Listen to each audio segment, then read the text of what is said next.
E aí, galera, beleza? Mais uma vez estamos juntos agora. Acho que fechou, é toda terça-feira, tá legal? Às 8 horas da noite, o Rumo à Posse.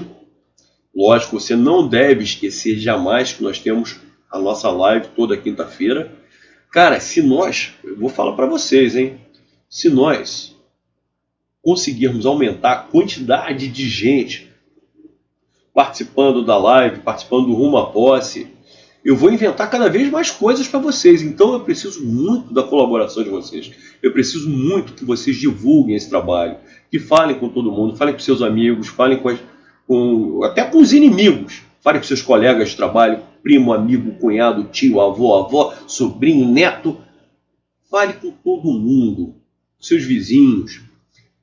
Porque a minha ideia é oferecer sempre cada vez mais para vocês. E da mesma maneira que a nossa live já é um sucesso, a gente já está na semana 26, o Rumo à Posse está começando. Nós estamos agora apenas na segunda semana. Tá? E havendo bastante aceitação, havendo bastante likes, vocês têm que me ajudar nesse trabalho de divulgação. Tá?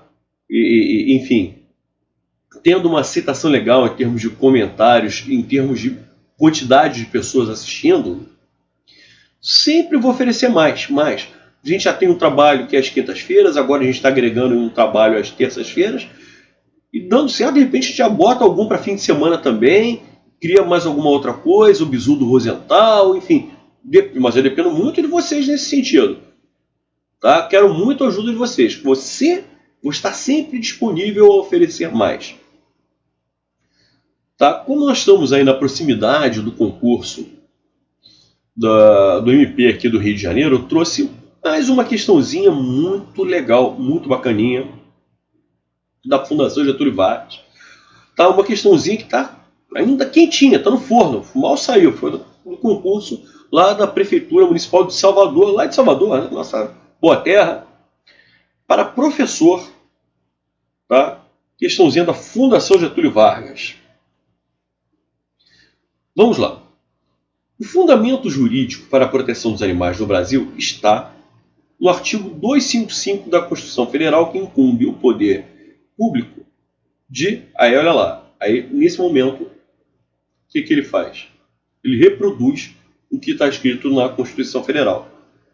Então, é incumbência do poder público proteger a fauna, vedadas na forma da lei as práticas que coloquem em risco sua função ecológica, provoquem a extinção das espécies ou submetam os animais à crueldade. Legal? Bom, vamos lá.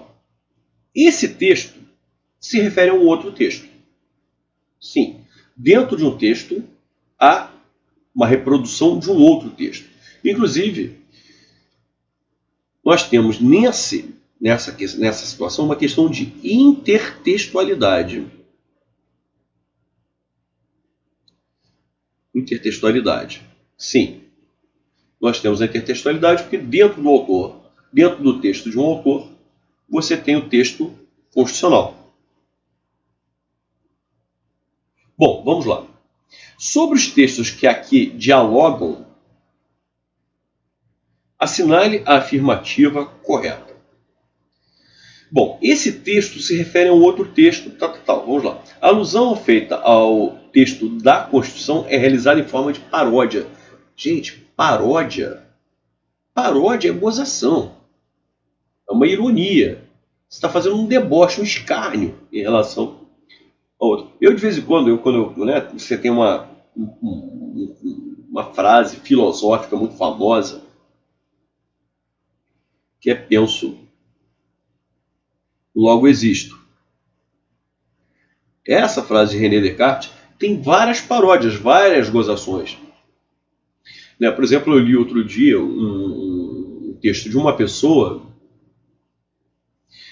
que estava falando de um terceiro, estava falando de um cara que é um cara chato, que malha todo mundo. Isso aqui, o cara é um porre de pessoa.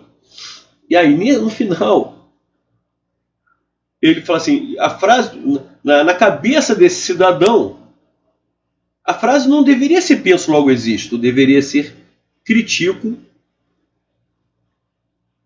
logo existo.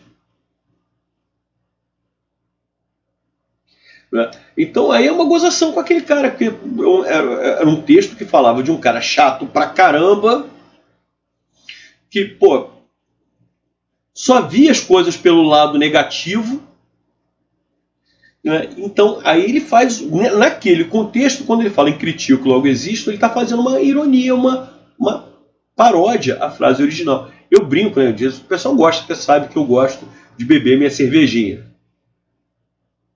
Certo? Então eu falo, bebo cerveja, logo existo.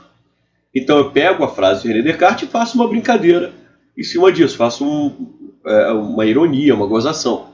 Então aí haveria a paródia. A paródia pressupõe esse ar de gozação, de brincadeira, de pilhéria. Tá? Não, nessa frase, o texto em momento algum há pilhéria, gozação, ironia. Muito pelo contrário. Ele está procurando realçar essa preocupação, tá, relativa ao poder público, que tem essa incumbência de proteger a fauna. Letra B. As palavras ou expressões como fundamento jurídico, artigo 255, Constituição Federal, indicam que o conteúdo temático do texto é de caráter político partidário? Lógico que não. São expressões do mundo jurídico. Então, cara, se são expressões do mundo jurídico, do direito, tá? São expressões. Isso aqui faz parte do texto normativo. Do texto normativo. Legal? Ótimo. Então, letra B, fora. Está falando sobre normas, sobre leis, sobre regras, sobre artigos que fazem parte da Constituição. Então, é óbvio que tem caráter normativo. Letra C. O emprego de letras em itálico mostra o interesse do autor em destacar. Não. Ele não está destacando. É porque aquele fragmento que está em itálico e está entre aspas, que eles chamam também de aspas simples, tá? Que tem essas aspas aqui, não é porque ele esteja exatamente dando destaque, ênfase, não. É porque é uma reprodução. É para dizer, olha, isso que está escrito aqui não fui eu que inventei, não fui eu que criei. Eu estou reproduzindo um fragmento da Constituição. Então, é uma reprodução. Letra D de dado. O texto exemplifica um gênero textual denominado didático, por ensinar algo aos leitores. Não, o texto aqui exemplifica um caso, uma situação de um texto normativo. Ele está apresentando uma norma, uma regra, uma lei.